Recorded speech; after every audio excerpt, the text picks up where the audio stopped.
বিদ্যুৎ না থাকায় দিনের আলো থাকতেই বাড়ির সকল কাজ সেরে ফেলেন এই মানুষগুলো।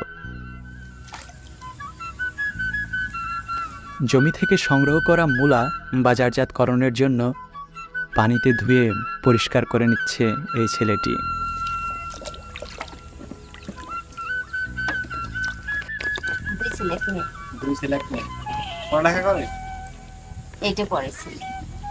মূলত এইটাই আপনাদের বাসা নাকি আরো বাসা আছে? না, এটাই আমাদের বাসা। অনেকে দেখা গেল হচ্ছে চাষাবাদের জন্য এখানে বসবাস করে। চাষাবাদের জন্য। আপনারা কি কোনো সময় নদীতে ভাঙছিলেন?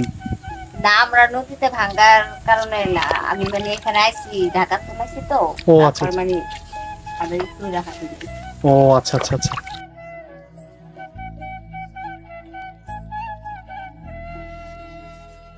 নির্জন এই জনপদে বাড়ির পাশেই কিছুটা ফাঁকা মাঠ। মাঠেই গৃহপালিত পশুগুলোকে ঘাস খাওয়াচ্ছেন এই বাড়ির গৃহকর্তা।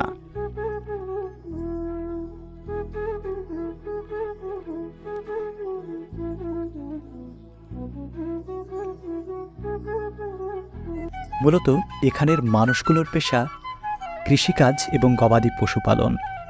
প্রায় প্রতিটি বাড়িতেই কম বেশি গবাদি পশু, গরু ছাগল পালন করে থাকে।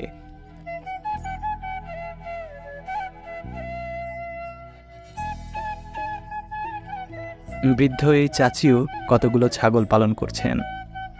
এই ছাগলগুলো তিনি নিজেই পালন করে থাকেন।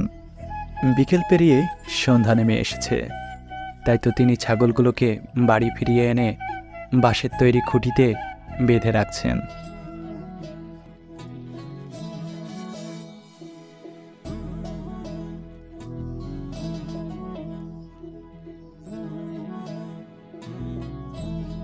এই পুরো বাড়িটা জুড়েই তিনি একা বসবাস করেন। এই পৃথিবীতে তার আপনজন কেউ নেই।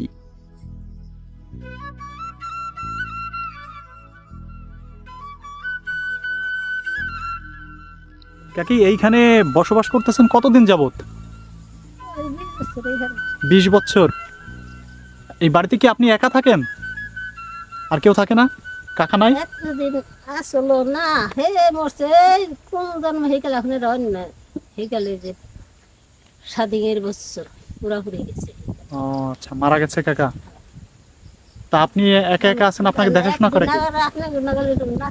নাতি আসল ছোট পালছি, সেটা আলাদা বাড়ি করছে, আমি একা থাকেন এখানে? তা একা এই খাবার দাবার বা আপনাকে দেখাশোনা করার এতকাল তো বাবা শক্তি আসলো, মাটি কেটে খেয়েছি। আচ্ছা আচ্ছা। তারপরে মাটি কাটা বাদ